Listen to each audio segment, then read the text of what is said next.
नमस्कार दोस्तों। Chapter number 5 के 3 लेक्चर्स दोस्तों ऑलरेडी आपके लिए हम लोग ने रिकॉर्ड कर दिए हैं। आई होप आप सबने देख लिया होगा। उसमें आपको कोई भी बात अगर नहीं समझ आई है, कोई भी डाउट है, तो डेफिनेटली आप कमेंट सेक्शन में पूछ सकते हो। अभी यहाँ पे इस पॉइंट ऑफ टाइम पे हम लोग lecture number 4 as an discuss करने वाले हैं। सर लेक्चर नंबर 4 में बेसिकली हमारे जो भी स्टार्टिंग के टॉपिक्स है वो रह गए हैं, बड़े लाइट नेचर के टॉपिक है, और एक एक टॉपिक को हम लोग अगेन जो हम लोग की आदत रही है कि प्रैक्टिकल एग्जाम्पल के साथ लिंक करके पढ़ने की कोशिश करेंगे, जिसके अंदर सबसे पहला टॉपिक हम लोग के लिए आता है stages in strategic management process. Sir ये स्टेजेस जो आपको देके रखी हुई है वो एज इन किसी पर्सन ने दी है क्या? Yes, Fred R David. In fact ये स्टेजेस जो है वो स्ट्रेटेजिक मैनेजमेंट मॉडल के नाम पे भी जाने जाते हैं। फ्रेड आर डेविड एक महान ऐसे आदमी थे जिन्होंने बोला कि भाई स्ट्रैटेजी जो है वो एक रैंडमली ऐसा कोई प्रोसेस नहीं है, एक डिफाइंड प्रोसेस है। स्टेप वाइज चीजें जो है वो एज एन फॉर्मुलेट होती है और इंप्लीमेंट होती है। तो हम लोग को यहाँ पे ध्यान में रखना पड़ेगा कि ये स्टेप्स कौन से हैं, और एग्जाम में इन्हीं स्टेप्स के ऊपर क्वेश्चंस आते हैं। तो there are 5 steps in total given. सबसे पहला स्टेप आ जाता है develop vision, mission and objective. दूसरा आ जाता है यहाँ पे स्वॉट एनालिसिस, जहां पे इन्वायरमेंटल एनालिसिस की हम बात करते हैं। तीसरा हम लोग यहाँ पे इस पॉइंट ऑफ टाइम पे इवैल्यूएट करके अलग अलग स्ट्रैटेजीज सेलेक्ट करेंगे एक फाइनल स्ट्रैटेजी को। चौथे स्टेप में उसको हम लोग इंप्लीमेंट करना सीखेंगे। एंड फाइनली हम लोग का 5वां स्टेप है विच इज इवैल्यूएशन, कि हम लोग की जो स्ट्रैटेजी है उसको इवैल्यूएट करने की कोशिश करेंगे कि क्या आज भी वो सही से वर्क कर रही है, उसके अंदर कुछ चेंजेस लाने की जरूरत है कि नहीं है। अब यहां पे सबसे पहले जो स्ट्रैटेजिक मैनेजमेंट मॉडल के स्टेप है उससे हम शुरू करते हैं, डेवलपिंग विजन, मिशन, ऑब्जेक्टिव।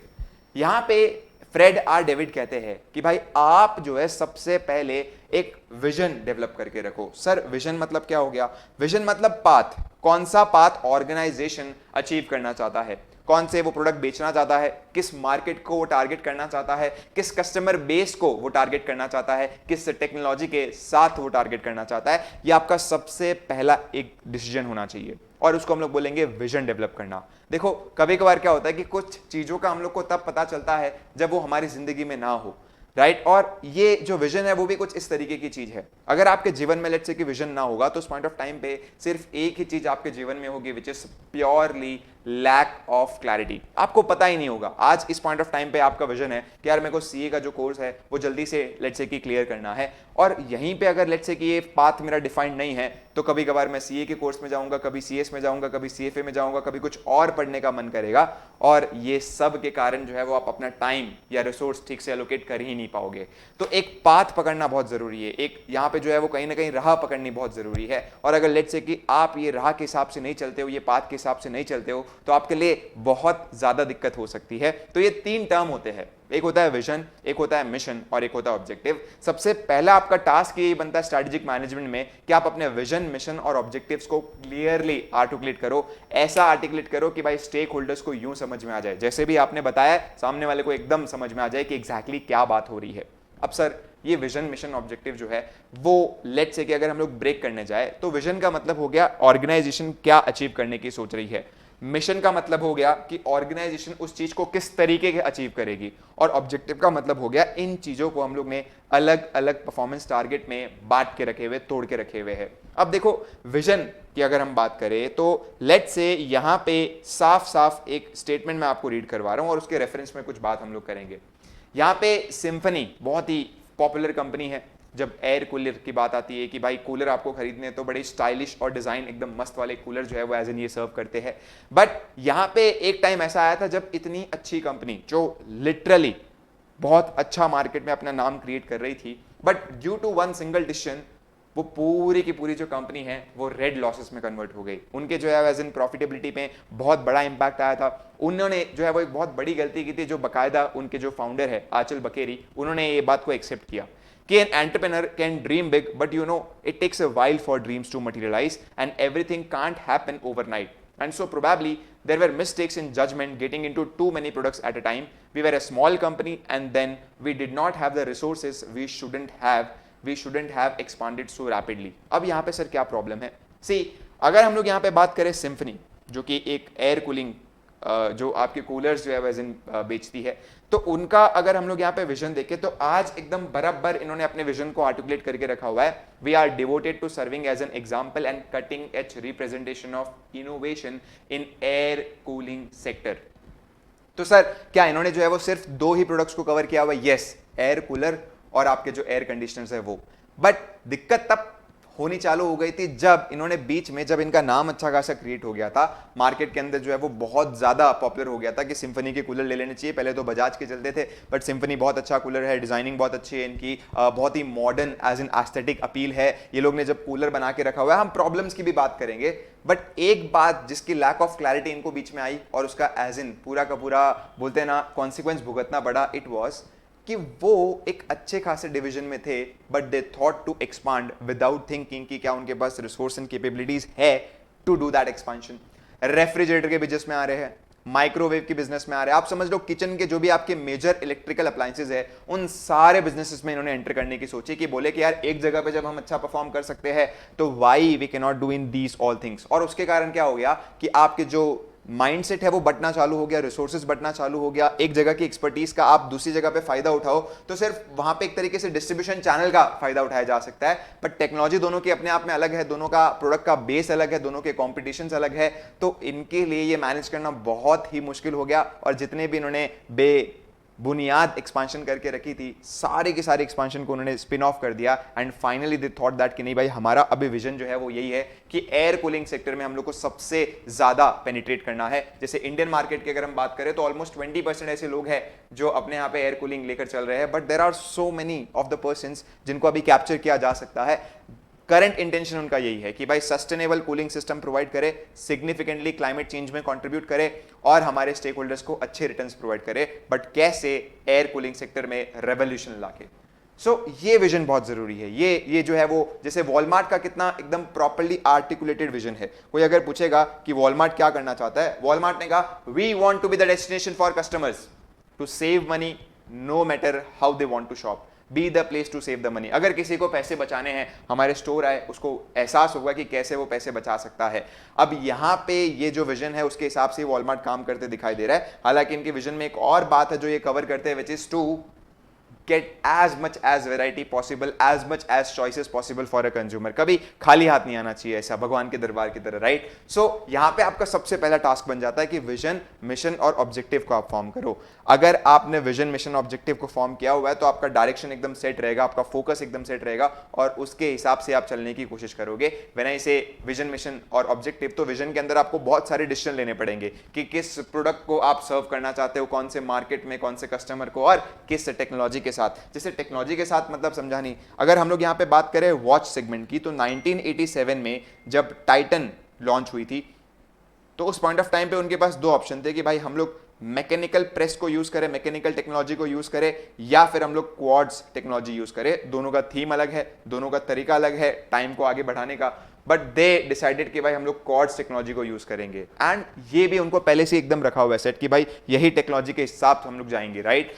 यहाँ पे कंपनी को एक डायरेक्शन पाथ चुनना पड़ेगा इनके रिगार्डिंग और ये प्रॉपर्ली आर्टिकुलेट करना पड़ेगा ताकि सारे स्टेक होल्डर्स को प्रॉपर्ली क्लियर हो। It helps to communicate management aspiration to the stakeholders, right. Vision का मतलब होता है ऑर्गेनाइजेशन क्या अचीव करना चाहता है और मिशन का मतलब है कैसे वो अचीव करना चाहता है। सारे जो भी स्ट्रैटेजिक डायरेक्शन है उसके ऊपर फोकस रहता है। हम देखो हर बिजनेस की जो कॉम्पिटिटिव स्ट्रैटेजी है वो स्टेप 1 में बनाने नहीं बैठेंगे।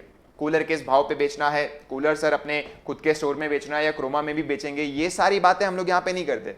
हम एक स्ट्रैटेजिक डायरेक्शन सेट करते हैं कि एयर कूलर बेचना है, दैट्स फॉर श्योर, और इनोवेशन हम लोग का मेन मुद्दा रहेगा, डिफरेंशिएशन हम लोग का मेन मुद्दा रहेगा। सो ओवरऑल स्ट्रैटेजिक डायरेक्शन जो है वो सेट हो जाती है, उस पर फोकस रहता है rather than forming competitive strategies, वो हम लोग आगे के स्टेप्स में फॉर्म करते हैं। स्ट्रैटेजिक विजन को फिर आप कन्वर्ट करने की कोशिश करते हो इनटू टारगेट्स, और वही टारगेट हमारे ऑब्जेक्टिव्स कहलाते हैं जो कि मैनेजमेंट अचीव करना चाहता है और उनके लिए एक यार्ड स्टिक का काम करते हैं। सर यार्ड स्टिक का काम करते हैं मतलब एक तरीके से कंपेरेबल्स का काम करते हैं। ये बार बार चेक कर सकते हैं कि भाई हमारे ऑब्जेक्टिव अचीव हो रहे कि नहीं हो रहे, क्योंकि अगर ऑब्जेक्टिव अचीव नहीं होंगे तो मतलब मैं विजन के टुवर्ड्स नहीं जा पा रहा हूं, राइट। सो ऑब्जेक्टिव हर लेवल पे होने जरूरी है। जैसे टॉप मैनेजमेंट ने जो भी ऑब्जेक्टिव सेट करके रखे हुए हैं उनको ब्रेक डाउन करके हर बिजनेस के लिए ऑब्जेक्टिव होना चाहिए, हर प्रोडक्ट के लिए अपना ऑब्जेक्टिव होना चाहिए, हर फंक्शनल डिपार्टमेंट का, जैसे सेल्स वाले का अपना ऑब्जेक्टिव होना चाहिए, परचेज वाले का अपना ऑब्जेक्टिव होना चाहिए, हर एक का अपना ऑब्जेक्टिव होना चाहिए जो टॉप मैनेजमेंट के साथ सिंक में रहे।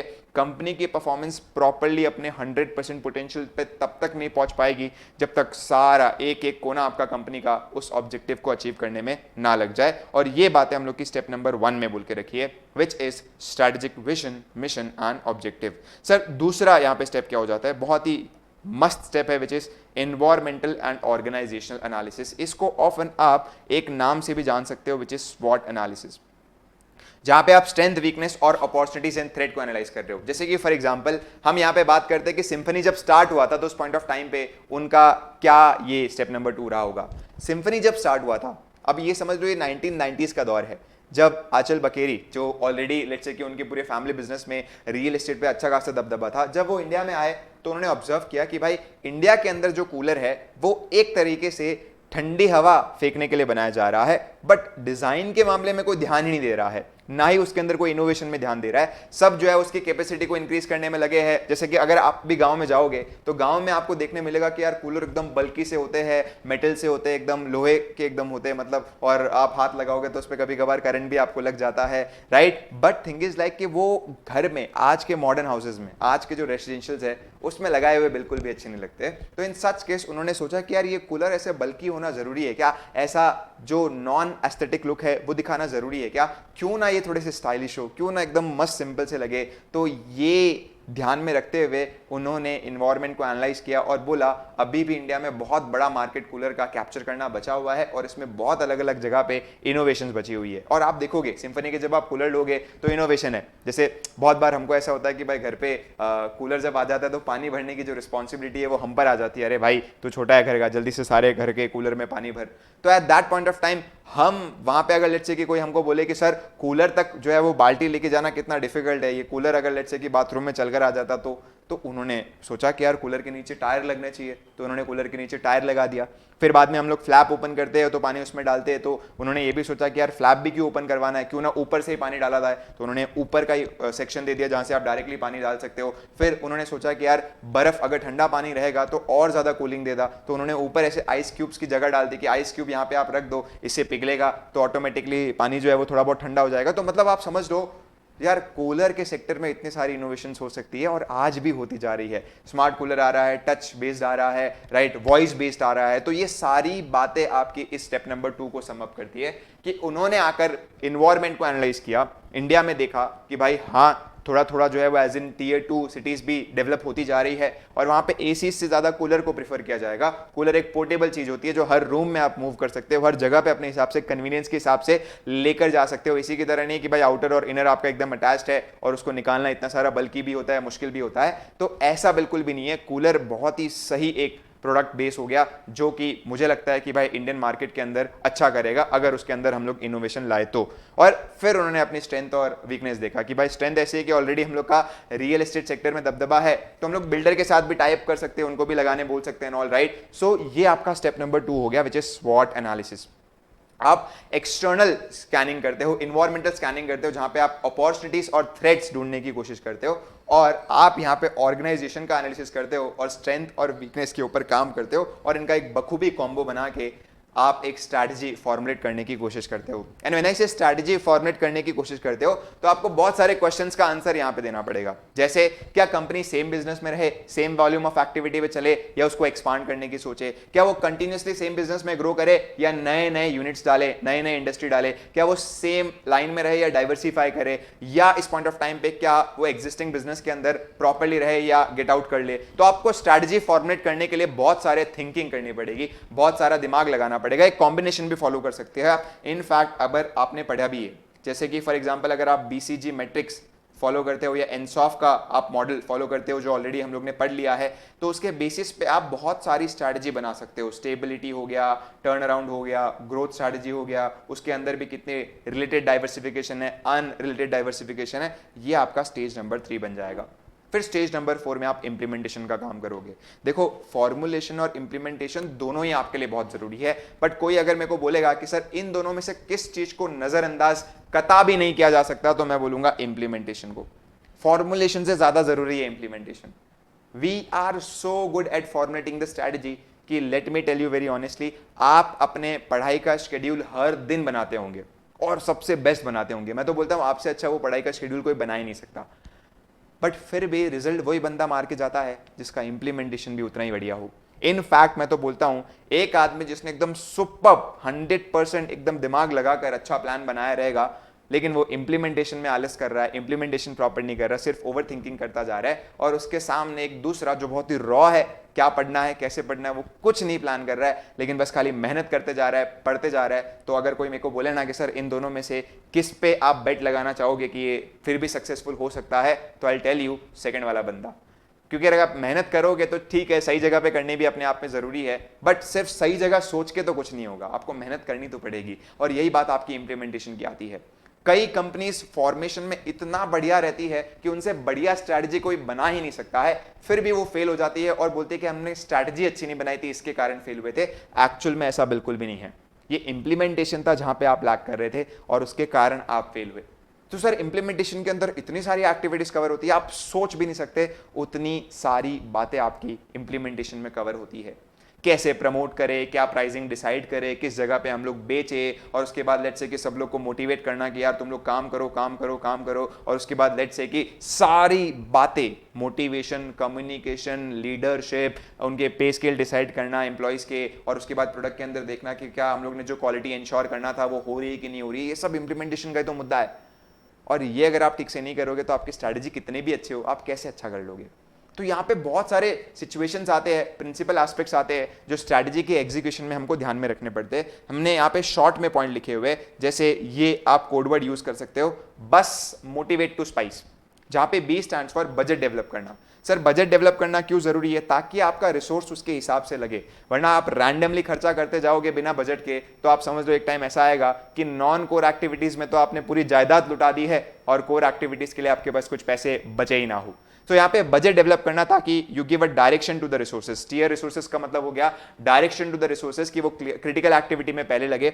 हर कोर बिजनेस के अंदर जो एक्टिविटीज होती है उसके लिए आप बेस्ट नोन प्रैक्टिसेस यूज कर रहे हो। मार्केट में सबसे अच्छा हम लोग ही करते हैं वो काम। Staffing organization with the needed skills and expertise, आपके पास एकदम बेस्ट लेवल ऑफ एम्प्लॉइज काम कर रहे हैं। जैसे कि फॉर एग्जाम्पल नेटफ्लिक्स हो गया, उनको पता था कि भाई हमारी इंडस्ट्री ऐसी है जो एक ही वर्ड पे पूरी टिकी हुई है, which was innovation and creative mindset.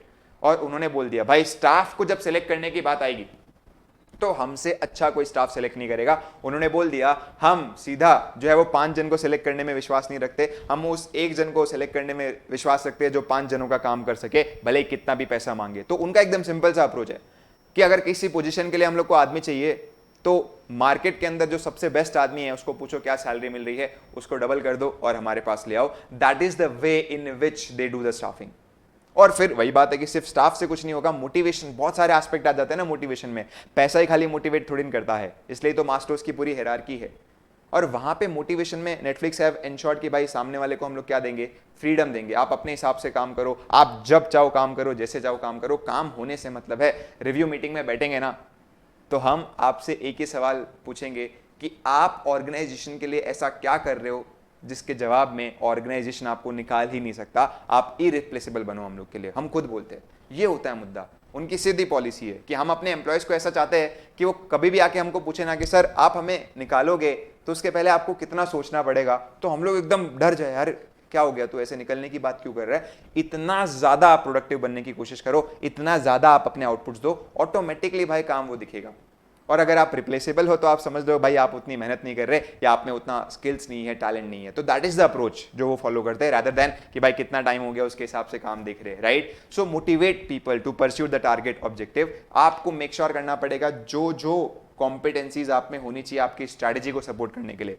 जैसे सिम्फनी के लिए जो कॉम्पिटेंसी चाहिए it was research and development, अगर उसमें वो लोग लैक करेंगे तो सारी स्ट्रैटेजी धरी की धरी, वो इनोवेशन वाले वर्ड पे no innovation, right. So policies and procedure ऐसे होने चाहिए जो स्ट्रैटेजी को फैसिलिटेट करे, ना कि रोके, उल्टा उसको एग्जीक्यूट करने में हेल्प करे, राइट। जैसे कि आपके रिवॉर्ड्स कुछ ऐसे होने चाहिए जो आपकी स्ट्रैटेजी के हिसाब से हो। Installing information and operating system, information system and operating system install करना ताकि चीजें आप ठीक से मेजर कर पाओ। जैसे रिपोर्टिंग करना, केपीआईज बनाना, की परफॉर्मेंस इंडिकेटर्स बनाना, हमने ऑलरेडी पढ़ा था what is KPIs.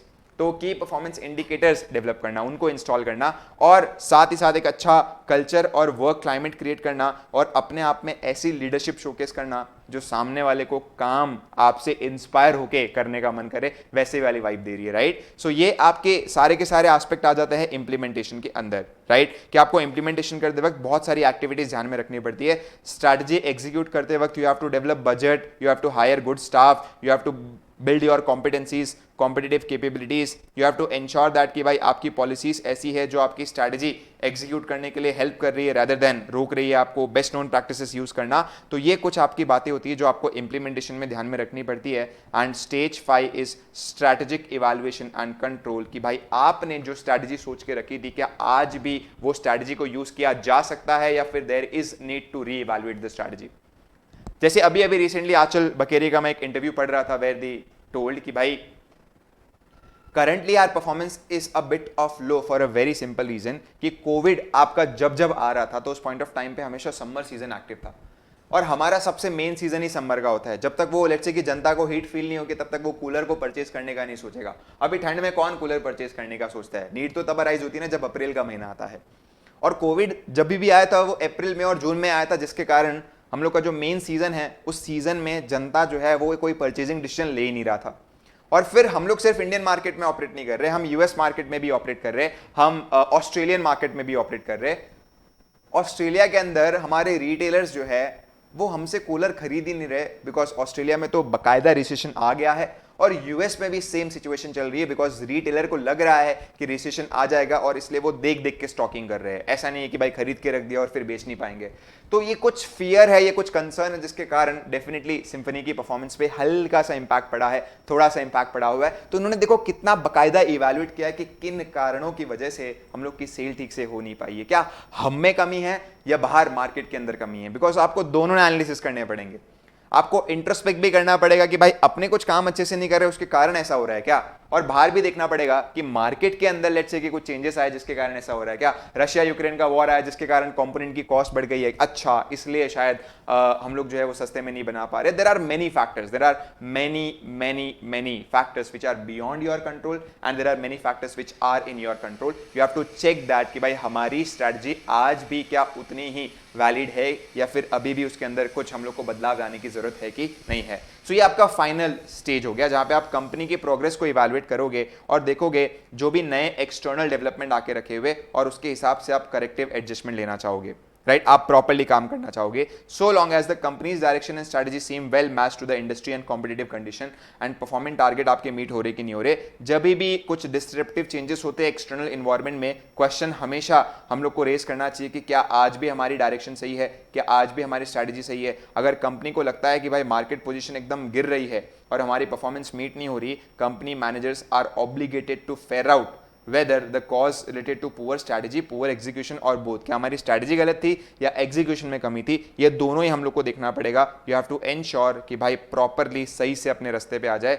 It is achieve unevenly coming quickly in some areas and provide nettlesome and problematic in others. देखो सीधी सी बात है, अगर आप स्ट्रैटेजी एग्जीक्यूट कर रहे हो कुछ जगह पे आप अच्छे रहोगे, कुछ जगह पे आप अच्छे नहीं रहोगे, तो आपको देखना पड़ेगा कि भाई जहां पे अच्छे है वहां पे क्यों अच्छे है और जहां पे अच्छे नहीं रह रहे वहां पे क्या कमी रह रही है. अकॉर्डिंगली करेक्टिव एडजस्टमेंट्स आपको करना चाहिए. तो ये आपके 5 स्टेप्स है जो अच्छे से अपने को याद कर लेने हैं.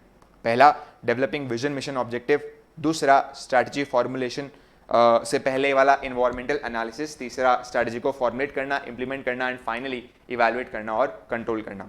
उसके बाद यहाँ पे आ जाता है सीधा टॉपिक स्ट्रैटेजिक फॉर्मुलेशन के ऊपर. अब देखो, जब आप स्ट्रैटेजी प्लान कर रहे हो, मैं तो बोलता हूँ प्लानिंग आपकी 2 लेवल की होती है. एक तो स्ट्रैटेजिक प्लानिंग होती है और एक ऑपरेशनल प्लानिंग होती है. पैसा किधर से आएगा, रिसोर्सेज किधर से आएगा, स्ट्रैटेजिक प्लानिंग का पार्ट है.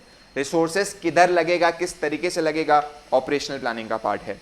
यहां पे इन्वायरमेंट को एनालाइज करना स्ट्रैटेजिक प्लानिंग का पार्ट है. इन्वायरमेंट को एनालाइज करके टैक्टिक्स डेवलप करना कि कैसे इंप्लीमेंट किया जा सकता है, ऑपरेशनल प्लानिंग का पार्ट है. राइट सर, यहां पे समझ नहीं आ रहा, थोड़ा सा एग्जांपल के साथ हम लोग को बताइए, ठीक है ना.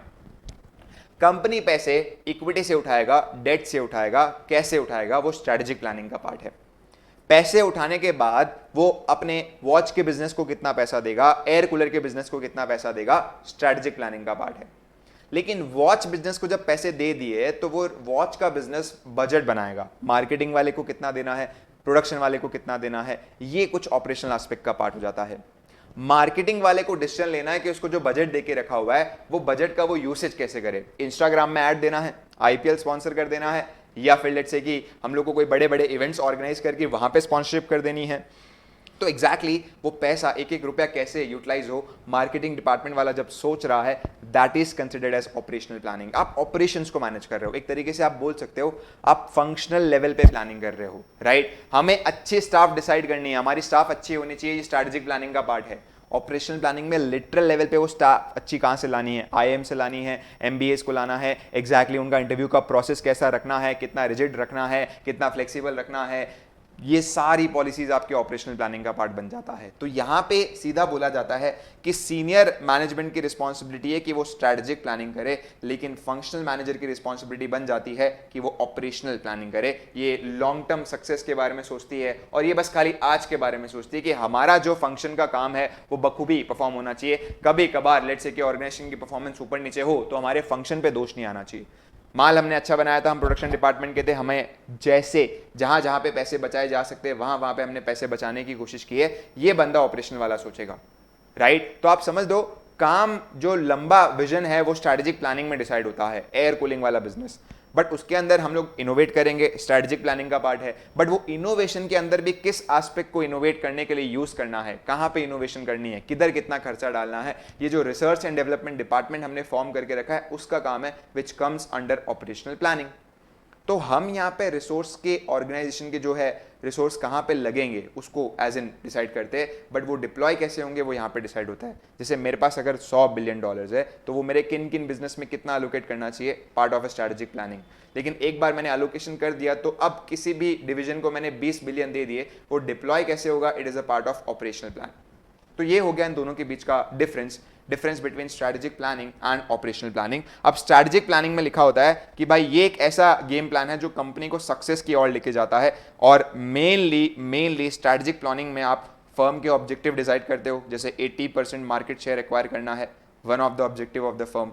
रिसोर्सेज क्या क्या लगने वाले वो आप डिसाइड करते हो, पॉलिसीज आप फॉर्म करते हो कि हम कभी डिस्काउंट नहीं देंगे, हमारी ब्रांडिंग हमेशा अच्छी रहेगी, हमेशा हम लोग प्रीमियम दिखने की कोशिश करेंगे। तो ये सब पार्ट हो गया। मेनली ये सारी चीज़ें जो है वो शेप देगी विद रिगार्ड्स टू कैसे एक्वायर करे, कैसे यूज़ करे और कैसे डिस्पोज करे।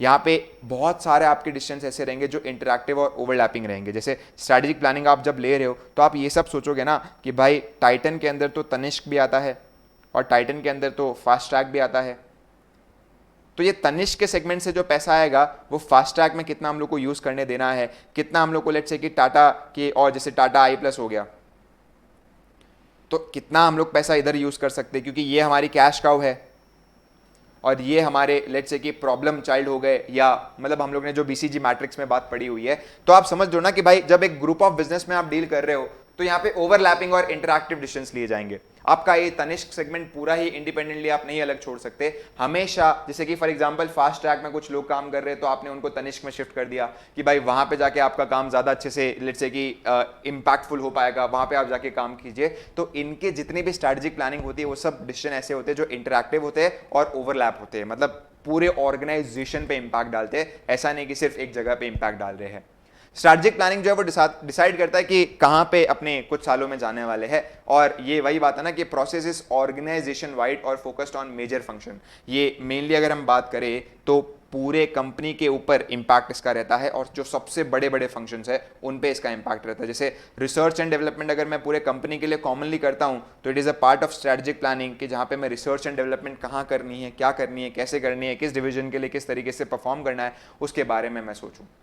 तो स्ट्रैटेजिक प्लानिंग आपकी बहुत ज़रूरी बन जाती है। बट एक ऐसी चीज़ है जो उसको और ज़्यादा लेट्स से कि खतरनाक बनाती है, वो strategic uncertainty. Sir what is strategic uncertainty? Strategic uncertainty का मतलब हो गया unpredictability of future events and circumstances that can impact an organization's strategies and goal। कि भाई कुछ फ्यूचर के ऐसे इवेंट जो आपके हाथ में नहीं है बट आपके ऑर्गेनाइजेशन के ऊपर सीधा वो इंपैक्ट कर सकते हैं। मार्केट में चेंजेस आ गए, टेक में चेंजेस आ गया, कंपटीशन आ गया, नया रेगुलेशन आ गया, बहुत सारे फैक्टर्स हो सकते हैं। आपको मेक श्योर करना पड़ेगा कि उनको मिनिमाइज करने की आप कोशिश करो। सर कैसे? पहले तो आपकी स्ट्रैटेजी आप फ्लेक्सिबल बनाओ, जो हर सिचुएशन को अडेप्ट कर सके वैसे आपको स्ट्रैटेजी बनानी चाहिए। सबसे पहला काम आपका ये रह गया। दूसरा, ट्राई करो कि किसी एक प्रोडक्ट के भरोसे आप ना हो, आप अपने प्रोडक्ट पोर्टफोलियो को डाइवर्स करो। ट्राई करो कि किसी एक मार्केट के अंदर आप ऑपरेट नहीं कर रहे, आप अलग अलग जोग्राफिकल एरियाज के अंदर ऑपरेट कर रहे हो। ट्राई करो कि किसी एक कस्टमर बेस के भरोसे नहीं बैठे, आप अलग अलग कस्टमर बेस को टारगेट कर रहे हो। Try to diversify. आप पहले से ही हर एक सिनारियो को दिमाग में इमेजिन करके रखो। देखो कंपनी को पता ही रहता है, हमको भी पता ही रहता है ना, जब हम एग्जाम फॉर्म करते हैं तो उस पॉइंट ऑफ टाइम पे अभी बहुत बातें आ रही है कि यार मई 24 का जो एग्जाम है वो इलेक्शन के कारण कुछ ऊपर नीचे हो सकता है, टाइमिंग जो है वो थोड़ी सी, या जो डेट्स है वो ऊपर नीचे हो सकती है। तो आपने भी तो हर सिचुएशन के हिसाब से प्लानिंग की होगी ना फॉर्मुलेट करते वक्त, कि अगर ऐसा हुआ तो मैं ऐसे करूंगा, अगर ऐसा हुआ तो मैं ऐसे करूंगा। मतलब आप हर सिचुएशन के लिए तैयार रहना चाहते हो। उसको हम बोलते हैं मॉनिटरिंग एंड सिनारियो प्लानिंग, जहां पे आप रेगुलरली जो की इंडिकेटर है उनको मॉनिटर करते हो और हर सिनारियो के लिए आपने प्लान बना के रखा हुआ है। और फिर आप यहां पे मेक श्योर करते हो कि इंटरनली हम लोग अपने पे इन्वेस्ट करते जाए, इंटरनली हम लोग अपने आप को स्ट्रेंथन करते जाए, हमारे ऑपरेशनल प्रोसेस एकदम मस्त हो, स्मूथ हो, फाइनेंशियली हम लोग बहुत ज़्यादा केपेबल हो, साथ ही साथ हमारे पास रिस्क को मैनेज करने की कैपेबिलिटी हो। जैसे कि फॉर एग्जांपल यहाँ पे रिलायंस ने बकायदा इस वाले पॉइंट को ध्यान में रखा है, डाइवर्सिफिकेशन वाले पॉइंट को ध्यान में रखा है। एक बिजनेस में जब वो लोग रिस्क लेते हैं तो वहां पे बिल्कुल भी उनको डर नहीं लगता, for a very simple reason कि आप जब पहले बार सबसे बिजनेस स्टार्ट करोगे तो उस बिजनेस में आपको रिस्क लगेगा। लेकिन आपके पास जब इतने सारे variety of portfolio of business है और सब में अगर आप अच्छा कर रहे हो, तो एक बिजनेस में जब आप रिस्क लोगे ना तो बाकी बिजनेस होते हैं संभालने के लिए। जैसे तनिष्क एक टाइम पे ना बिल्कुल भी अच्छा परफॉर्म नहीं कर रहा था, तो उस पॉइंट ऑफ टाइम पे टाटा सन्स के अंदर मीटिंग हो रही थी, और टाटा सन्स के अंदर जब मीटिंग हो रही थी तो रतन टाटा भी वहां पे बैठे थे और बाकी जो टाटा सन्स के अदर बोर्ड मेंबर्स है वो भी बैठे थे। तो उधर ऐसा था कि भाई तनिष्क को बंद करने का डिसीजन जो है वो लेना था फाइनली, राइट। बट उस पॉइंट ऑफ टाइम पे तनिष्क के जो मेन लेट्स से कि हेड है, उन्होंने मैकेंसी को बुलाया था और मैकेंसी को कंसल्ट करने बोला था कि आपको क्या लगता है कि ज्वेलरी बिजनेस जो है वो हमारा कंटिन्यू हमें रखना चाहिए कि नहीं रखना चाहिए, हमारे ये एम है, हमारी ये स्ट्रैटेजीज है। अब मैकेंसी जब पहली बार आया था तो उस पॉइंट ऑफ टाइम पे ये माइंडसेट के साथ आया था कि इसको बंद करने की बात चल रही है। तो वो सामने से क्वेश्चन पूछ रहा है कि भाई क्यों बंद नहीं करना चाहिए। तो फिर ये फाउंडर ने बोला, ये जो भी आपके तनिष्क के हेड है उसने बोला कि सर आप बंद करने की सोच रहे हो, उसके पहले हम लोग की सुन तो लो आप, हम तो यहाँ पे आपको चालू कैसे रखना है उसके लिए बुलाए हैं। बोले कि चलो बात करते हैं आपस में, बताओ क्या दिक्कत आ रही है। उसने पूरा एकदम प्लान बताया कि इस तरीके से हम लोग एक्सपांड करने की सोच रहे हैं, ऐसा करने की सोच रहे, वैसा करने की सोच रहे। फिर जब ये मैकेंसी की रिपोर्ट आई तो इनको एक स्ट्रांग बैकिंग मिल गई कि भाई तनिष्क के बिजनेस को कंटिन्यू करना चाहिए। और रतन टाटा जी को पूछा गया कि भाई एग्जैक्टली क्या फाइनल डिसीजन लेना चाहिए। उन्होंने सारे इनपुट्स को देखा, एनालाइज किया और बोला कि भाई ठीक है, हम लोग को ज्वेलरी बिजनेस को कुछ 1-2 साल और देने चाहिए, अगर नहीं चले तो डेफिनेटली हम बंद कर देंगे इसे। एंड तब उन्होंने जो डिसीजन लिया था उसका इम्पैक्ट आज तक है। यही बात आ जाती है कि भाई जब उन्होंने ये वाला डिसीजन लिया था तो उस पॉइंट ऑफ टाइम पे बाकी सारे जो भी टाटा के ग्रुप कंपनीज है उन सब ने कहीं ना कहीं डिसाइड किया था कि हम संभाल लेंगे। जैसे टाइटन वो टाइम पे बहुत ज़्यादा फेमस कंपनी थी उनकी वॉचेस के सेगमेंट में, उन्होंने बोला था कि तनिष्क शुड कंटिन्यू, अगर कहीं दिक्कत आती है तो हम वॉच सेगमेंट वाले जो है वो हेल्प करेंगे। कुछ टीम वॉच सेगमेंट की यहाँ पे भेजी। तो ये होता है जब आप इतने बड़े लेवल पे ऑपरेट करते हो ना, तो आपके पास बहुत सारे समझदार दिमाग होते हैं, बहुत सारा आपके पास रिसोर्स होता है, बहुत सारे आपके पास लेट्स से कि अदर नेटवर्क्स होते हैं। तो वो सब का फायदा उठाने की आप कोशिश करो, उस पर आप इन्वेस्ट करो, उसको आप कहीं ना कहीं बिल्ड करो, और कुछ जगह पे हो सके तो रिस्क को शेयर भी करो। जैसे कि फॉर एग्जांपल मारुति कई कार कंपनीज के साथ शेयर करती है रिस्क अपना, वहां पे वो लोग बोलते हैं कि भाई अपने डिजाइन मिलकर बनाएंगे और नहीं चली तो फिर दोनों के लिए दिक्कत आएगी। बट यहाँ पे मैं अकेला उस रिस्क को क्यों भुगतूं, राइट। तो अपने दोनों आपस में इतना ज्यादा बड़ा कंपटीशन है भी नहीं, और तेरा और मेरा आपस में स्टेक भी थोड़ा सा इंटर शेयर कर लेते हैं, तेरे में मैं कुछ परसेंट परचेस कर लेता हूँ, मेरे में तू कर ले। तो ये कोलैबोरेशन और पार्टनरशिप आप करने की कोशिश करो जब आप नए मार्केट में जा रहे हो, वेंचर के थ्रू, जॉइंट वेंचर क्रिएट करके। Each element of strategic uncertainty के अंदर कुछ ना कुछ ऐसे इवेंट्स रहेंगे जिसका प्रेजेंट पे भी इंपैक्ट आएगा और नए बिजनेसेस पे भी इंपैक्ट आएगा। जैसे नेचुरल फूड्स के टुवर्ड्स जो ट्रेंड आ रही है, it presents opportunity for juices, और एरेटेड ड्रिंक्स के लिए थोड़ा सा ऐसा है कि भाई अनसर्टिनिटी यहाँ पे क्रिएट हो रही है। तो ये कुछ बात आ जाती है with regards to strategic uncertainty. ये पहला वाला स्टेटमेंट आपको अच्छे से याद कर लेना है, एमसीक्यूज के अंदर सीधा लाइन आता है और इतने सारे कॉमन वर्ड्स है कि आप पहचान नहीं पाओगे, राइट। अब आपका क्रूशियल टॉपिक आ जाता है विच इज स्ट्रैटेजिक इंप्लीमेंटेशन और स्ट्रैटेजिक फॉर्मुलेशन के बीच का रिश्ता। इसमें आपके 4 सिनारियोज है। ये हम लोग को एक पूरा का पूरा एज इन मैट्रिक्स देके रखा हुआ है और 4 सिनारियो के बेसिस पे हमको एनालाइज करना है इन दोनों को। जैसे कि फॉर एग्जांपल ये 4 सिनारियो हम लोगों ने लिखे हुए, एक जगह पे मैंने स्ट्रैटेजिक फॉर्मुलेशन लिख दिया और एक जगह पे मैंने स्ट्रैटेजिक इंप्लीमेंटेशन लिख दिया। 2 ऑल्टरनेटिव है, या तो बहुत ही अच्छी मैंने स्ट्रैटेजी बनाई होगी या फ्लॉड स्ट्रैटेजी होगा, इंप्लीमेंटेशन मेरा सुपर्ब होगा या फिर वीक होगा। आप ए वाले कैटेगरी में फॉल करोगे अगर आपने स्ट्रैटेजी तो एकदम साउंड बना के रखी है लेकिन इंप्लीमेंटेशन वीक है।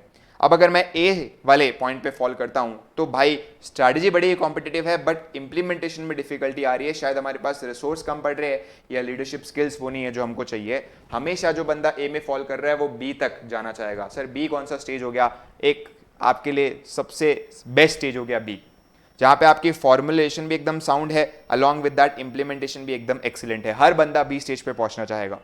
सर स्टेज नंबर डी क्या हो गया? डी की अगर हम बात करें तो वहां पे स्ट्रेटजी प्रॉपरली फ्लॉ, मतलब फॉर्मुलेट में फ्लॉ हो गया है but implementation is very excellent. और यहां पे आप बोलोगे यार अभी इंप्लीमेंटेशन तो अपने अच्छा कर रहे हैं बट एक बार सोच लेना चाहिए कि क्या स्ट्रैटेजी को रीडिजाइन करेगा। सबसे खतरनाक सिचुएशन आती है step number C, which is यहाँ पे हम लोग का फॉर्मुलेशन भी फ्लॉड है और इंप्लीमेंटेशन भी वीक है। हमको यहाँ पे बिजनेस मॉडल रीडिजाइन करने का सोचना चाहिए, स्ट्रैटेजी को वापस से बनाना चाहिए और एग्जीक्यूशन में भी देखना चाहिए कहाँ पे लैकिंग हो रही है। तो ये 4 सिचुएशन हमको अच्छे से पढ़ लेने हैं।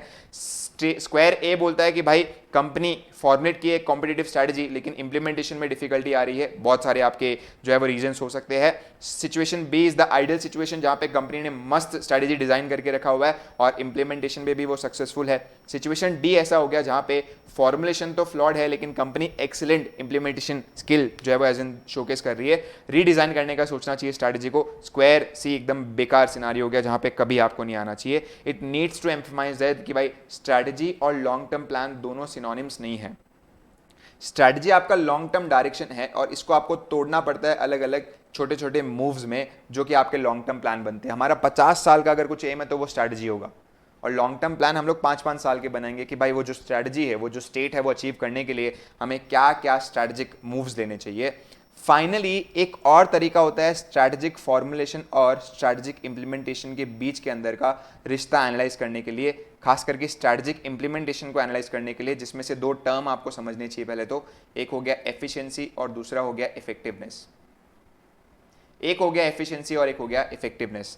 एफिशिएंसी जो है वो डिनोट करता है टुवर्ड्स इंप्लीमेंटेशन, एफिशिएंसी डिनोट करता है टुवर्ड्स इंप्लीमेंटेशन और इफेक्टिवनेस डिनोट करता है टुवर्ड्स फॉर्मुलेशन। राइट सर, ये क्या हो गया इफेक्टिवनेस और एफिशिएंसी? सी, ये 2 टर्म्स को मैं समझाता हूं। इफेक्टिवनेस का मतलब होता है सही काम करना, एफिशिएंसी का मतलब होता है सही तरीके से काम करना। यही तो हिंदी की बात है, आप 1-2 वर्ड डालते हो तो पूरा का पूरा मीनिंग ही चेंज हो जाता है। मैंने इसे इफेक्टिवनेस मतलब सर मैंने ये जो प्लान बना के रखा हुआ है, ये प्लान मेरा मार्केट के अंदर जो भी चेंजेस हो रहे हैं उसके हिसाब से वैलिड है या इनवैलिड है। जैसे सर मैंने जो प्लान बना के रखा था ना, वो 8 सब्जेक्ट के हिसाब से ऑलरेडी बना के रखा था जो सीए इंटर में होते थे। सर आज इस पॉइंट ऑफ टाइम पे मैंने बकायदा बहुत अच्छे तरीके से प्लानिंग करके रखी हुई है और मैं मेहनत भी कर रहा हूँ, मेरा कम टाइम में सारा काम हो भी रहा है, बट मैं बोलता हूँ सर आपका वो प्लान इफेक्टिव है भी नहीं, आप सही काम नहीं कर रहे हो। क्यों? क्योंकि सब्जेक्ट ही आपके कम हो चुके हैं। बोला कि ठीक है सर, मैंने वापस से नया प्लान बनाया 6 सब्जेक्ट के हिसाब से। सर वो चैप्टर्स मैंने सेम टू सेम ही रखे हुए जो ओल्ड सब्जेक्ट्स में होते थे और उसके हिसाब से। अरे यार क्या बात कर रहे हो आप बिल्कुल भी इफेक्टिव चीज नहीं कर रहे हो, आप सही चीज कर ही नहीं रहे हो। मार्केट को जो सिनारियोस चेंजेस है उन सिनारियो को आप इग्नोर कर रहे हो, that is the wrong thing. तो आदमी को डेफिनेटली इफेक्टिव तो रहना ही चाहिए। व्हेन आई से इफेक्टिव मतलब काम जो आप कर रहे हो वो सही कर रहे हो ना, मतलब आपको यहां से जो चलना चाहिए वो एकदम सही चल रहे हो ना, ये होता है इफेक्टिवनेस। ये होता है इफेक्टिवनेस की फॉर्मुलेशन क्या आज भी वैलिड है कि नहीं, based on the changing scenarios and all. Sir efficiency क्या होता है? काम आप भले ही सही सोच के रखे हो बट करने का तरीका आपका सही है ना, बचत हो रही है कि नहीं हो रही है।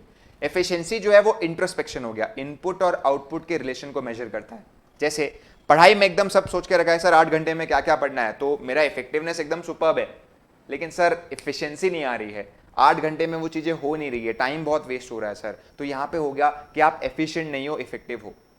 तो आपको इंश्योर करना है कि एक तो सही काम भी कर रहे हो प्लस सही तरीके से भी कर रहे हो। व्हेन आई से सही काम करना मतलब यू आर इफेक्टिव, फॉर्मुलेशन एकदम परफेक्ट है। एंड व्हेन आई से सही तरीके से काम करना मतलब there is a relation of input and output. मैं ज्यादा अगर लेट्स से कि प्रोडक्ट्स के लिए मटेरियल यूज कर रहा हूं और कम मन के आ रहा है मतलब मैं एफिशिएंट नहीं हूं। मैं टाइम ज्यादा ले रहा हूं बट कुछ आउटपुट निकल के नहीं आ रहा मतलब मैं एफिशिएंट नहीं हूं। तो ये हो गया इन दोनों के बीच का रिलेशन। अगर हम बात करें तो इस मैट्रिक्स में समझाया गया है। आदमी अगर फॉर्मुलेशन एकदम इफेक्टिव किया है मतलब आज भी वो चीजें एकदम वैलिड है, आप मस्त एकदम अडॉप्ट कर सकते हो, और ऑपरेशन भी एकदम एफिशिएंटली मैनेज कर रहा है मतलब सेविंग्स भी हो रही है, कॉस्ट की भी बचत हो रही है और काम भी एकदम सही तरीके से हो रहा है, सबसे बेस्ट सिचुएशन है। लेकिन सबसे बेकार सिचुएशन हो गया जहां पे आप स्ट्रैटेजी फॉर्मुलेशन एकदम इनइफेक्टिव करके रखे हो। मार्केट में इतने सारे चेंजेस आ गए जिसके कारण आपका ये जो स्ट्रैटेजिक डायरेक्शन आपने सर्च के रखा हुआ है ये वैलिड है ही नहीं। तो अगर आप एफिशिएंट रहोगे तो धीरे धीरे मरोगे, और अगर आप इनएफिशिएंट रहे तो भाई खत्म हो आप तो ऑन द स्पॉट, क्योंकि वेस्टेज भी होती जा रही है, पढ़ाई भी नहीं हो रही है, प्लस प्लानिंग भी गलत करके रखी हुई है। प्लानिंग आपने एक तरीके से लेट से कि गलत की हुई है, लेकिन फिर भी आप कुछ ना कुछ पढ़ने की कोशिश कर रहे हो, कुछ ना कुछ पढ़ने की कोशिश कर रहे हो, बहुत कुछ आप अपनी जान से मेहनत कर रहे हो, तो you will die slowly, right. Chances है कि आप सर्वाइव भी कर लो, लेकिन जहां पे आप सर्वाइव करोगे वो है जहां पे काम एकदम सही है और ऑपरेशनल मैनेजमेंट में इनएफिशिएंसी है बट काम होता जा रहा है। मतलब सर मैंने फॉर्मुलेशन एकदम सुपर्ब करके रखा हुआ है बट वेस्टेज बहुत हो रहा है, अभी भी टाइम है, वेस्टेज अवॉइड कर लो। बट अगर आपने फॉर्मुलेशन बहुत ही सुपर्ब किया हुआ है तो इन सच केस एक बार के लिए आपके सर्वाइव करने के चांसेस फिर भी है बॉक्स नंबर 4 में, तो अगर कंपेयर करें तो ज़्यादा ही है, right. So if you see यहाँ पे लिखा हुआ है ऑर्गेनाइजेशन जिनके पास स्ट्रैटेजिक डायरेक्शन नहीं होता है तो वो इनवर्ट अपने अंदर झांकने की कोशिश करते हैं, वो पूरा अटेंशन देते हैं कि भाई कॉस्ट कटिंग कहीं करनी है क्या, अनप्रॉफिटेबल डिविजन्स को कहीं बंद करना है क्या, ताकि वो कॉस्ट बचा सके, इनएफिशिएंसीज को रोक सके। इन अदर वर्ड्स फोकस जो है वो एफिशिएंसी के ऊपर होता है।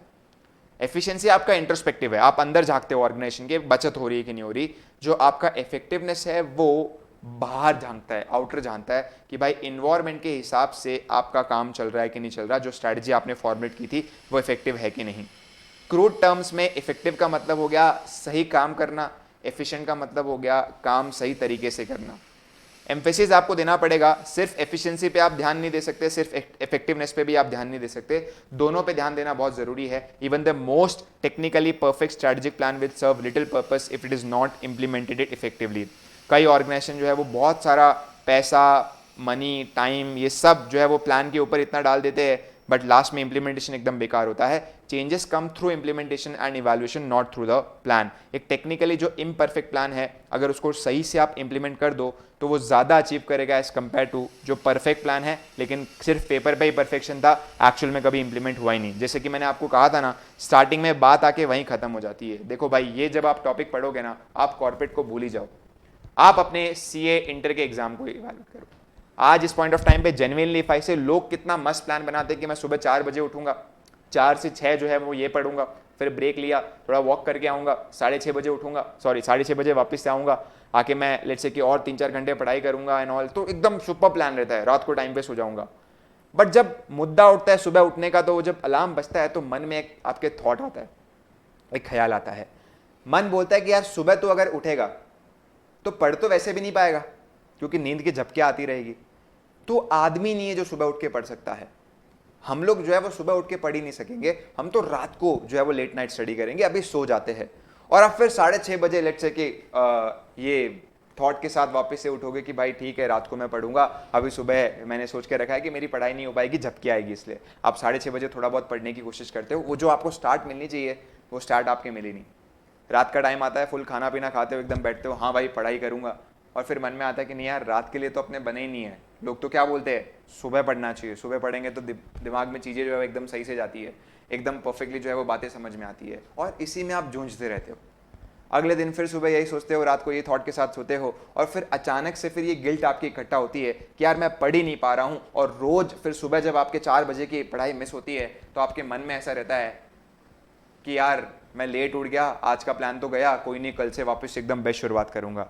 तो आपने खतरनाक फॉर्मुलेशन की थी, दिक्कत आ रही है अपने आप को मोटिवेट करने में, दिक्कत आ रही है उस चीज को इंप्लीमेंट करने में, और ये बहुत जगह पे हो सकता है। फॉर्मुलेशन में आपने रखा रहेगा कि यार मटेरियल के अंदर मैं सिर्फ यही रिफर करूंगा, लेकिन जब आप एक्चुअल में इंप्लीमेंटेशन करने जाओगे तो मन में लगेगा यार ये सफिशिएंट है कि नहीं, यार ये है कि नहीं, ये है कि नहीं। वहीं एक दूसरा बंदा जिसको एकदम रॉ है, फॉर्मुलेशन क्या उसके बारे में कुछ पता ही नहीं है, लेकिन वो बंदा 4 बजे उठ जाता है, जो उसको मिलता है पढ़ लेता है, और वो अपने मटेरियल के ऊपर एकदम रहता है कि भाई कम से कम कुछ तो पढ़ के जाना ही है, कुछ ना कुछ तो करना ही है, ठीक है क्या करना है उसमें मैं कंफ्यूज्ड हूँ। तो वो बंदे के चांस हमेशा ऑब्वियसली सक्सेसफुल होने के कंपैरेटिवली बेटर रहेंगे। और यही बात आपकी एज एन ये टॉपिक समझाती है कि आदमी इंप्लीमेंटेशन को नज़रअंदाज नहीं कर सकता, वो अपने आप में एक बड़ा रोल है। इसीलिए जब आप प्लान बना रहे हो तो कुछ प्लान भी ऐसे ही बनाओ जिनको आप इंप्लीमेंट कर सको। अगर मेरे को लगता है कि भाई इस पॉइंट ऑफ टाइम पे सुबह मैं उठने वाला आदमी नहीं हूं, तो मैं 4 बजे ना प्लान बना कि सीधा 6 का ही प्लान बनाऊं और 6 बजे जो है अल्टीमेटली मैं पढ़ना स्टार्ट करूं। कम से कम वो गिल्ट वाले फील के साथ तो नहीं उठोगे क्योंकि जब आप गिल्ट वाले फील के साथ उठते हो तो पूरा दिन आपका उसी में जाता है कि स्टार्टिंग अच्छी नहीं मिले ना तो पूरा दिन भी अच्छा नहीं जाएगा, एक काम करते कल से मैं वापस शुरू करूंगा। और कल की बात लो तो भाई 1 तारीख आ रही है जो आपको एक नया मौका देगी, 1 जैन मंडे, और आप समझ लीजिए कि न्यू ईयर, तीनों के तीनों एक ही दिन आ रहे हैं। सो बेटर है कि आप आज से ठान लो, भले धीरे धीरे धीरे धीरे अपने को वो पेस लाने में लगेगा पढ़ाई का, बट ऑनेस्टली इफ आई से सिर्फ 4-5 महीने बचे हुए आपके पेपर के लिए, अगर अब सीरियस नहीं हुए तो बहुत बड़ा रिग्रेट होगा। अक्सर आदमी जो है वो इंटर में आके ही फेलियर को फेस करता है, अक्सर इंटर में उसको पता चलता है कि फेलियर क्या होता है। मैं चाहता हूं कि भाई आप वो आदमी ना रहो, आप अपनी जान में ऐसे आदमी रहो कि यार मैंने क्या एग्जाम दिया था, इतना सब कुछ पढ़ने को था और मैंने यूं एकदम अपने आप को मैनेज कर लिया, बहुत मजा आया, बहुत सारे टेस्ट भी मैंने दिए ऑल, और अब क्लियर हो गया, सिर्फ सीए फाइनल देना है और सीए बन जाना है। इस तरीके का जोश और जज्बा लेके चलो, और ये तभी हो पाएगा जब आपका पर्पस क्लियर रहेगा। और यही बात आपके टॉपिक नंबर 1 पे आ जाती है, स्ट्रैटेजिक विजन पे, कि इंप्लीमेंटेशन और फॉर्मुलेशन दोनों ही विजन से एनर्जी लेते हैं। तो जब तक आप क्यों सीए कर रहे हो ये क्लियर नहीं रहेगा, जब तक आप क्यों सीए इंटर का एग्जाम दे रहे हो वो क्लियर नहीं रहेगा, तब तक आपके हमेशा इंप्लीमेंटेशन में दिक्कत आएगी। तो सबसे पहले एग्जैक्टली क्यों सीए बनना चाहते हो ना, वो कमिट कर दो, सोशली कमिट कर दो कि मैं सीए क्यों बनना चाहता हूँ। अपने आप से तो कमिटमेंट रखो ही, जितने ज़्यादा वादे आप अपने आप से किए हुए तोड़ोगे उतना ज़्यादा आप अंडर कॉन्फिडेंट होते जाओगे, सेल्फ कॉन्फिडेंस आपका गिरता जाएगा। तो ये जो आप रोज़ वादे करते हो कि भाई मैं कल उठ के ये सुबह पढ़ूंगा एंड ऑल, और वो जब आपका टूटता है तो आप अपने टूवर्ड्स से थोड़ा सा इन्फीरियर फील करना स्टार्ट कर देते हो। Stop doing that. सबसे पहले तो रीज़न क्लियर क्यों करो, सबसे बेस्ट तो रीज़न यही रहता है कि यार पेरेंट्स आपके लिए इतना सब कुछ कर रहे हैं, तो you have to ensure that कि उनको भी वापस से ऐसा ना लगे कि भाई एक निकम्मी जो है वो एज इन औलाद पाल के रखी हुई है। एकदम मैं अपना बेस्ट देके दिखाऊंगा और उनके लिए ये एग्जाम क्लियर करूंगा, सोसाइटी में उनको रिस्पेक्ट दिलाऊंगा। और देखो कितना भी हो आप उनके लिए कर रहे हो तो आपको भी यहाँ पे कुछ ना कुछ मिल ही रहा है, ये कोर्स आपको उतनी रिस्पेक्ट दे रहा है। सो वो एकदम ठान लो और एकदम क्लियर करके ख़त्म करो। जितना ज़्यादा वो इंटेंशन विजन आपके दिमाग में क्लियर रहेगा, पर्पस आपके दिमाग में क्लियर रहेगा, उतना ज़्यादा आप जो है ये इम्प्लीमेंटेशन को अच्छे तरीके से कर पाओगे। दोनों में एक डिफरेंशिएट हम लोग ने बहुत अच्छे से कर लिया कि स्ट्रैटेजिक फॉर्मुलेशन और स्ट्रैटेजिक इम्प्लीमेंटेशन में क्या फ़र्क है। थोड़ा सा इंग्लिश पढ़ लेते हैं। स्ट्रैटेजिक फॉर्मुलेशन के अंदर आप प्लानिंग करते हो और डिसाइड करते हो कि कौन सा ऑल्टरनेटिव आपको सिलेक्ट करना है। 4 रास्ते थे बट असल में आपने एक रास्ता चुना, तो डिसीजन मेकिंग यहाँ पे की जा रही है and involve developing organization strategic goals and plans. Implementation की अगर मैं बात करूं तो ये सारे प्लान्स को एग्जीक्यूट करने की जिम्मेदारी इंप्लीमेंटेशन पे आ जाती है। Strategic formulation is placing the forces before the action. मतलब आप समझ लो कि आपने अपने धनुष के अंदर तीर डाल के छोड़ दिए, लोकेशन डिसाइड कर ली है। वो हो गया कि आपने इस पॉइंट ऑफ टाइम पे जो फोर्सेस है वो पहले से प्लेस करके रखी हुई है, और इंप्लीमेंटेशन में आप मेक श्योर कर रहे हो कि वो फोर्सेस सही जगह पे जा रही है जहां पे हम लोग ने सोचा है वहां पे। मतलब मैं प्रॉपर्ली जगह पे तीर मार रहा हूं कि नहीं मार रहा। ये एक तरीके से अगर देखा जाए तो एंटरप्रेन्योरियल एक्टिविटी है, क्योंकि दिमाग बहुत लगता है, रिस्क बहुत लगता है, आपको एकदम जिगरा चाहिए जब आप एक कोई डिसीजन ले रहे हो तो, क्योंकि आपको पता है ना कि 4 में से अगर एक डिसीजन आपने लिया है तो हो सकता है कि वो 3 भी सही हो गए तो क्या, ये वाला फेल हो गया तो क्या। तो एक जिगरा चाहिए, एक रिस्क लेने की कैपेबिलिटी चाहिए। ये एक एडमिन टास्क है। आप यहाँ पे जिगरा ये नहीं रखते कि भाई मैंने काम जो सोचा है वो सही से हुआ कि नहीं हुआ, आप यहाँ पे इंश्योर करते हो कि भाई वो सोच मेरे को प्रॉपर्ली बस एग्जीक्यूट करनी है, एडमिन टास्क हो गया मेरा। सर ने बोला है मतलब करेंगे, भाई ने बोला है मतलब करना है, that is strategic implementation. Formulation के अंदर आपके पास बहुत सारे चॉइसेस रहते हैं, तो इस आदमी को डर लगेगा क्योंकि इसने एक आपको चूज करके दिया है। इंप्लीमेंटेशन में तो ये आप टू इंश्योर कि जैसा बोला है वैसा हो रहा है कि नहीं हो रहा है। ये आपका इफेक्टिवनेस के ऊपर एम्फेसाइज करता है, मतलब आप सही काम कर रहे हो कि नहीं कर रहे। ये एफिशिएंसी पे एम्फेसाइज करता है, काम सही तरीके से कर रहे हो कि नहीं कर रहे। फर्क पड़ जाता है ना। सही काम करना मतलब ऐसा हो गया मेरे को गोवा पहुंचना है, सूरत से मेरे को गोवा पहुंचना है, there are so many alternative, मैं बोलता हूं मैं तो चल के जाऊंगा। अब फॉर्मुलेशन ही गलत है सर, इफेक्टिव हो ही नहीं आपको कई और रास्ते लेने चाहिए थे, आप तो चल के जा रहे हो यहाँ पे। तो इन सच केस आपका सही काम करना मतलब हो गया कि सही ऑल्टरनेटिव डिसाइड करना। अब उस ऑल्टरनेटिव में मेरे कॉस्ट कम से कम लगे, टाइम कम से कम लगे, ये सब इंश्योर करना इंप्लीमेंटेशन का काम हो गया। ये इंटेलेक्चुअल प्रोसेस है, ये ऑपरेशनल प्रोसेस है। Require initiative, logical skills, conceptual skills, यहाँ पे मोटिवेशन और लीडरशिप ट्रेड्स चाहिए। फॉर्मुलेशन पहले होती है और इंप्लीमेंटेशन आपका बाद में होता है। स्ट्रेटजी फॉर्मुलेशन ऐसी हो गई ना जो small, large, profit, non profit के लिए उतना डिफर नहीं करेगी, सब्सटैंशियली उतना ज़्यादा मायने नहीं रखेगी, लेकिन इंप्लीमेंटेशन में भाई फर्क पड़ जाता है। क्योंकि इंप्लीमेंटेशन में ऐसा है ना कि अगर छोटी ऑर्गेनाइजेशन है तो फास्ट इंप्लीमेंटेशन होगा, बड़ी होगा तो और जान पे आएगा, क्योंकि इतने सारे लोगों के साथ आपको ये इंप्लीमेंट करना है, नए डिपार्टमेंट ऐड करने हैं, कुछ बंद करना है, नए एम्प्लॉयज़ को हायर करना है। तो आप समझ लो इंप्लीमेंटेशन जो है वो small, large, profit, non profit के लिए डिफर करेगा, बट फॉर्मुलेशन ऑलमोस्ट सबकी सेम हो सकती है, तरीका सेम ही रहेगा। आप इन्वायरमेंट एनालिसिस करके क्या करोगे, फॉर्म करने की कोशिश करोगे। तो ये कुछ बातें थी with regards to formulation and implementation. जो लास्ट टॉपिक आज के वीडियो का वो ये है linkage and issues in strategic implementation. ये लिंकेज के ऊपर आपका क्वेश्चन आता है, market as important. Forward linkage and backward linkage क्या होता है सर? स्ट्रेटजी इंप्लीमेंटेशन का लिंकेज स्ट्रेटेजिक फॉर्मुलेशन के साथ कैसा है? सर आप स्ट्रेटजी फॉर्मुलेट करते हो ताकि उसको आगे अच्छे से इंप्लीमेंट कर पाओ, ये हो गया आपका फॉरवर्ड लिंकेज। कि डिफरेंट जो भी आपके स्ट्रेटेजिक फॉर्मुलेशन के अंदर के एलिमेंट्स है, स्टार्ट्स विद कि ऑब्जेक्टिव आपने सेट कर दिया, इन्वायरमेंट को एनालाइज कर दिया, ऑल्टरनेटिव्स आपने फॉर्म किए, उसमें से चूज किया, लेकिन ये सब आप क्यों कर रहे हो? ताकि स्टेप नंबर 4 में आप इन चीजों को क्या कर सको, इंप्लीमेंट कर सको। इसको हम बोलेंगे फॉरवर्ड लिंकेज। कि कोई हमसे पूछेगा भाई तूने स्टेप नंबर 3 में क्यों स्ट्रेटजी फॉर्मुलेट करके रखी है? मैंने इसलिए करके रखी है ताकि मैं इसका इंप्लीमेंटेशन अच्छे से कर पाऊं।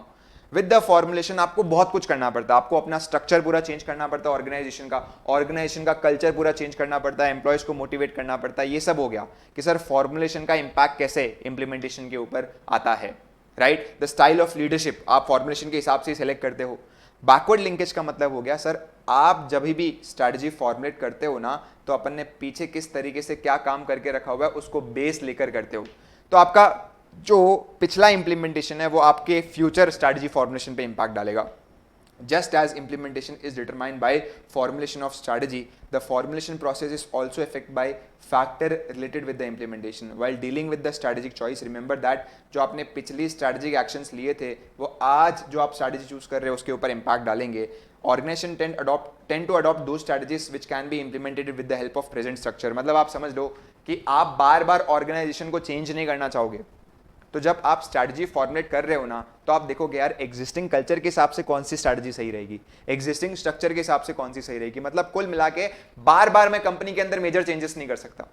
जब आपने बहुत ही रेवोल्यूशन वाली स्ट्रैटेजी लाई है तो श्योरली आपका इंपैक्ट इंप्लीमेंटेशन पे इसका पड़ेगा, आपको सब कुछ चेंज करना पड़ेगा, लेकिन ये बार बार थोड़ी नहीं किया जा सकता है। तो सब्सिक्वेंटली जब बाद में अभी कोई स्ट्रैटेजी आ रही है ना, तो आप एग्जिस्टिंग जो भी कल्चर है, स्ट्रक्चर है, टीम है, उसको ध्यान में रखते हुए फॉर्मुलेट करोगे। तो ऐसा ये लिंकेज हो गया कि फॉरवर्ड लिंकेज शोकेस करता है कि कैसे फॉर्मुलेशन का इंपैक्ट इंप्लीमेंटेशन पे आता है, और बैकवर्ड लिंकेज शोकेस करता है कि कैसे इंप्लीमेंटेशन का इंपैक्ट स्ट्रेटजी फॉर्मुलेशन पे आता है। और ये हम लोग का पूरा टॉपिक हो गया। अब हम लोग के सर कौन से टॉपिक इस चैप्टर में बच गए हैं? वेल, हम लोग का इसके अंदर जो है वो एक बच गया इश्यूज इन स्ट्रेटेजिक इंप्लीमेंटेशन, दूसरा strategic change through digital transformation, and last topic जो हम लोग का बचता है which is yeah that is organizational framework, जिसके अंदर 7S हमको पढ़ने हैं। तो ये पूरा टॉपिक आपके जो है वो एक और वीडियो लगेगी उसके अंदर कवर हो जाएगा, राइट? प्रोबेबली हम जो है वो 2 या 3 तारीख तक आपके लिए वीडियो अपलोड कर देंगे, जिसके अंदर पूरा चैप्टर नंबर 5 आप समझ लो हम लोग ने कॉम्प्रीहेंसिवली कवर कर लिया है, राइट? एंड टिल देन जो भी आपको डाउट्स आते हैं, अगेन मैं वापस से रिपीट करना चाहूँगा, कमेंट सेक्शन के अंदर आप सीधा बिंदास पूछ सकते हो। एक बड़े भाई को ऐसा मैसेज करे उस वे में आप कर सकते हो, राइट? मैं देखता हूँ भी कुछ लोग ऐसे मैसेज कर देते हैं, वेरी गुड, अच्छा लगता है, राइट? एंड सेकेंडली, जैसे कि मैंने आपको बताया, आज की बात आपको ध्यान में रखनी है कि यार सीरियस हो जाते हैं, तारीख आज 31 है, you have to ensure that कि भाई कल से एकदम फुल जज्बे के साथ हम लोग पढ़ना वापस से शुरू कर दे, राइट? जो भी ऑलरेडी हम लोग ने पढ़ा हुआ है उसको ध्यान में रखते हुए आगे का हम लोग पढ़े, but we have to ensure कि यार ये जो भी रिपीटेटिवली मैं इंप्लीमेंटेशन में गलतियाँ करता आ रहा हूँ ना, कि मेरे को सुबह उठने का नहीं होता है सर, बहुत सारा मटेरियल है तो कन्फ्यूजन हो जाता है सर, क्या पढूं, कहाँ से पढूं, ये सब चीज़ों को सॉर्ट कर दो पहले, और सॉर्ट करने के बाद मेक श्योर करो कि इंप्लीमेंटेशन में यार ये बार बार सेम थॉट्स को रिपीट ना करो। वही बात है ना कि आदमी कम से कम 4 महीने इसी चीज़ में गुजार देता है कि सुबह उठना है, नहीं सुबह उठ के नहीं पढ़ूंगा, रात को पढ़ूंगा, ये सब पूरा लूप चलता रहता है, और ये सब ने फेस किया हुआ, आपने अभी फेस कर रहे हो, हमने जब हमारे टाइम पे था तब फेस किया था। बट एक बात रियलाइज हो गई है, पढ़ने वाला आदमी जो है वो सुबह उठ के भी पढ़ सकता है और रात को जग के भी पढ़ सकता है। जब तक उसका पर्पस क्लियर नहीं तब तक ये जूझता रहेगा, बट जिस टाइम पे पर्पस क्लियर हो जाएगा, आप समझ लो आपको क्लैरिटी ऐसी सेंस में आ जाएगी कि सुबह बिना अलार्म भी आप उठ जाओगे, मन नहीं करेगा सोने का इतना।